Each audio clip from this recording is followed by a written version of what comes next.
India आजकल, सच खबर हर पल। नमस्कार, इंडिया आजकल सच खबर हर पल में आपका स्वागत है।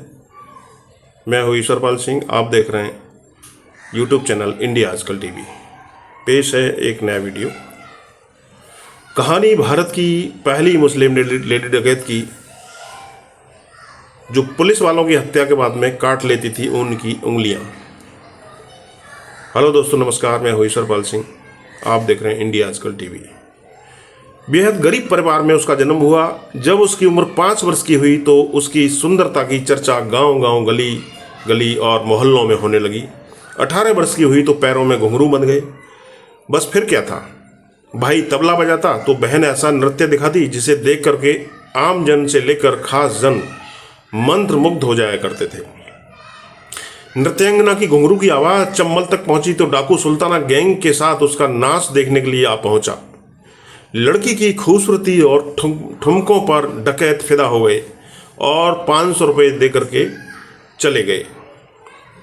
पर डकैत बदले में लड़की को दिल दे बैठा। फिर क्या था, एक दिन वह लड़की से मिलता है और प्यार का इजहार कर देता है। लड़की इनकार कर देती है। सुल्ताना उसे बंदूक के दम पर उठा ले जाता है, शादी करता है। जब वह प्रेग्नेंट होती है तो सुल्ताना उसे उसके घर पर छोड़ देता है। पुलिस वाले प्रेग्नेंट के साथ दुष्कर्म करते हैं, जिसके बाद भारत की पहली मुस्लिम डकैत का जन्म होता है, जिसके नाम से बड़े बड़े लोगों की पैंट गीली हो जाया करती थी। डकैतन पुलिस वालों का शिकार करती, उनकी हत्या के बाद हाथों की 10 उंगलियां काट कर ले जाती थी। जी हाँ दोस्तों, डकैतों की इस खास सीरीज में हम आपको आज चंबल की शेरनी, चंबल की हसीना पुतली बाई की कहानी से रूबरू कराने जा रहे हैं। पुतली बाई का जन्म साल 1926 में एमपी के मुरैना जिले के बरबई गांव में एक गरीब मुस्लिम परिवार में हुआ था। पुतली बाई का असली नाम गौहर बानो था। पिता का नाम नन्हे तो माँ का नाम असगरी था। पुतली बाई के माता पिता नाच गा करके अपना घर चलाते थे। लड़की बड़ी होती गई, घर के माहौल की वजह से वो भी नाचने गाने लगी। पैसे की तंगी की वजह से घर वालों ने गांव में ही महफिल लगानी शुरू कर दी। लड़की का भाई अलादीन तबला बजाता था और बहन नाचती थी। कहते हैं गौहर बानो इतनी खूबसूरत थी कि उसको देखने के लिए कई गांव के लोग खिंचे हुए चले आते थे। गौहर बानो गांव में ही अपनी महफिल सजाती थी। नाचते वक्त उसके पैर बिजली की तरह थिरकते थे और जब गाती थी तो लोग मदहोश हो जाते थे।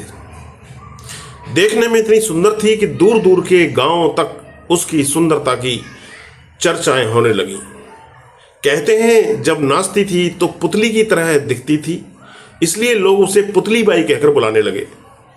उसकी महफिल में हजारों लोगों की भीड़ उमड़ने लगी। धीरे धीरे उसकी महफिल के चर्चे आगरा, लखनऊ, कानपुर तक होने लगे।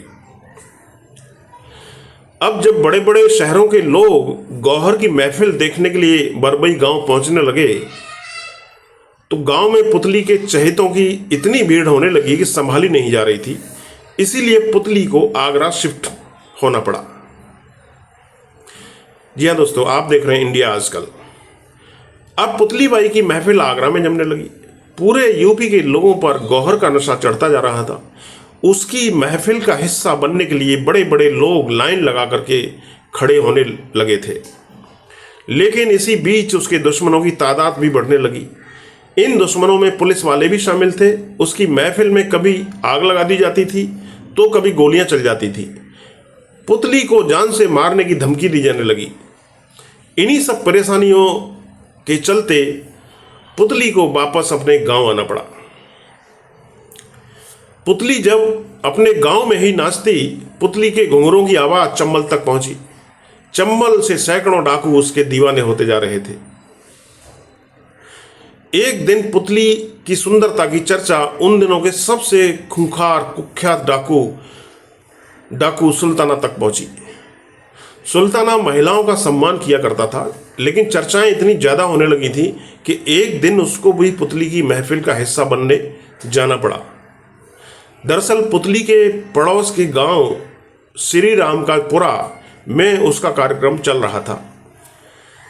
सुल्ताना भी वहां पहुंच गया। पुतली का डांस देख उसका दिल जोर जोर से धड़कने लगा। पुतली की एक एक अदा उसके दिल में उतर गई थी।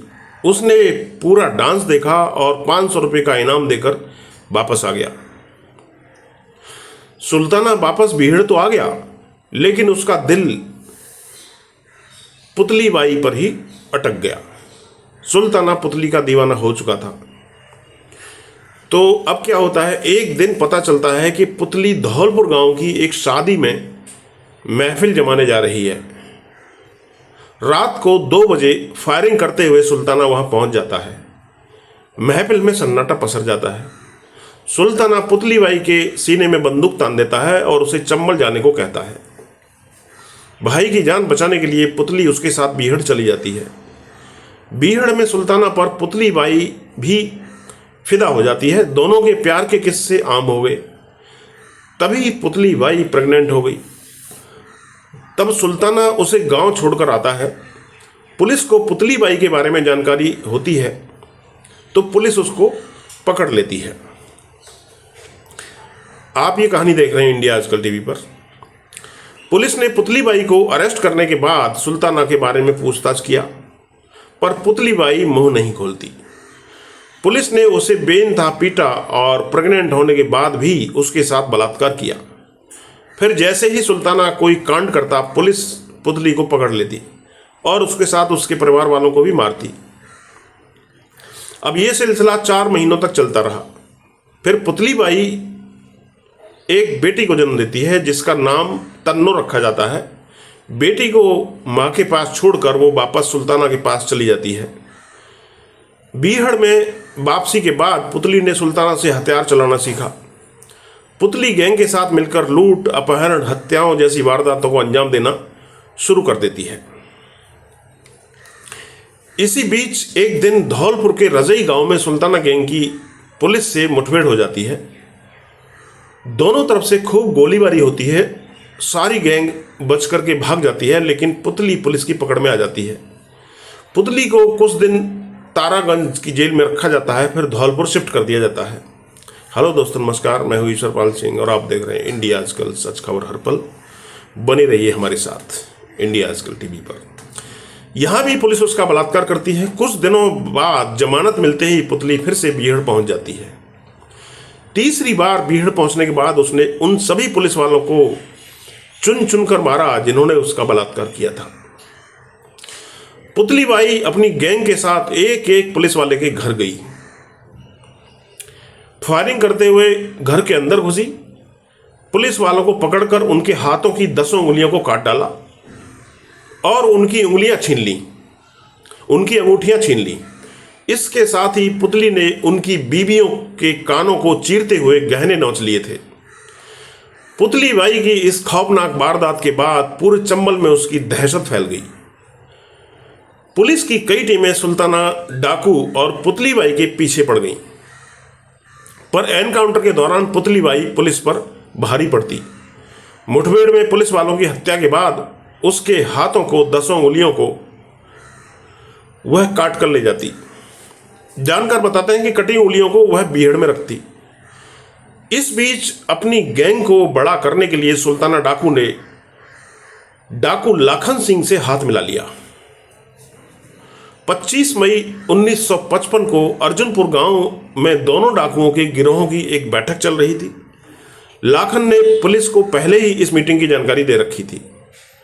पुलिस ने सुल्ताना गैंग को घेर लिया और मुठभेड़ में सुल्ताना और उसका राइट हैंड मातादीन मारा जाता है। एनकाउंटर के वक्त पुतली भी वहीं मौजूद थी। पुतली बाई ने एक पत्र लिखा था जिसमें उसने कहा था कि सुल्ताना की हत्या पुलिस ने नहीं बल्कि लाखन और बाबू लोहार ने की थी। सुल्ताना की मौत के बाद गैंग की कमान बाबू लोहार के हाथों में आ जाती है। बाबू लोहार और लाखन हाथ मिला लेते हैं। पुतली बाई के साथ बाबू लोहार दुष्कर्म करता है, उसे अपनी बीवी बनाता है। डाकुओं से घिरी पुतली कुछ नहीं कर सकती थी, इसलिए वह सब कुछ बर्दाश्त करती रही। बाबू लोहार और लाखन गैंग का बीहड़ में दबदबा हो गया था। दोनों गैंग लूट डकैती की वारदातों को अंजाम देने लगे। एक दिन बीहड़ में बाबू लोहार और लाखन की गैंग के साथ में बैठी थी। पुलिस ने हमला बोल दिया। बाबू लोहार, कल्ला और लाखन पुलिस की गोलियों का जवाब देने में लगे थे। तभी पुतली बाई ने बंदूक उठाई और इन तीनों को गोलियों से भून दिया और अपने पति की मौत का उसने बदला ले लिया। तीनों डकैतों को मारने के बाद पुतली बाई गैंग की सरदार बन जाती है। गैंग को चलाने के लिए पुतली को और ज़्यादा पैसों की जरूरत थी। उसने लूट अपहरण की वारदातों को तेज कर दिया। पूरे चंबल में उसके नाम की तूती बोलने लगी। लोग खौफ में जीने लगे थे। अपहरण के बाद फिरौती न मिलने पर हत्या कर देती थी और उसकी लाश को उसके घर पार्सल करवा देती थी। इन खौफनाक वारदातों के चलते पुलिस की कई टीमें जंगल में उतर चुकी थीं, लेकिन पुतली बाई का खौफ कम नहीं हो रहा था। पुलिस के साथ एक मुठभेड़ में पुतली के दाएं हाथ में कंधे पर गोली लग जाती है। उसका हाथ बुरी तरह से जख्मी हो जाता है। शरीर में गोली का जहर न फैले इसलिए पुतली ने अपनी गैंग के एक डाकू को बोलकर अपना हाथ ही कटवा लिया। हाथ न होने की वजह से उसे बंदूक चलाने में दिक्कत आने लगी, इसलिए लेफ्टी पुतली ने बाएं हाथ से गोली चलाना सीखा। कुछ ही दिनों में वो अपने बाएं हाथ से सटीक निशाना लगाने लगी थी कि बाकी डाकू भी उसका निशाना देखकर अचंभित होते थे। उसका खौफ इतना ज़्यादा बढ़ चुका था कि भिंड, मुरैना, ग्वालियर से लेकर चित्रकूट, इटावा जिलों तक के लोग उसका नाम सुनते ही सहम जाते थे। पुतली के वारदातों के चलते नेहरू सरकार भी सख्ते में आ गई थी। उन्होंने स्पेशल टीमों के गठन पर तुरंत कार्रवाई करने के निर्देश दिए थे। एसटीएफ की टीमों ने जंगल में डेरा डाल दिया। 23 जनवरी 1958 को कोथार गांव में पुलिस ने पुतली गैंग के चारों तरफ से घेर लिया। कई घंटों की फायरिंग के बाद पुलिस ने पुतली और उसके गैंग के कई सदस्यों को मार गिराया। जिस वक्त पुतली का एनकाउंटर हुआ तब वो केवल 32 साल की थी। इस मुठभेड़ में पुलिस के भी कुछ जवान शहीद हुए थे। पुतली की हत्या के बाद लोगों ने उसकी और उसके 8 साथियों की लाशों को साथ मुरैना में प्रदर्शन किया था। पुतली की मां असगरी और उसकी बेटी तन्नो इस घटना के बाद सदमे में थीं। बाद में वो कलकत्ता शिफ्ट हो गई। फिलहाल इस वीडियो में इतना ही। धन्यवाद। इंडिया आजकल, सच खबर हर पल।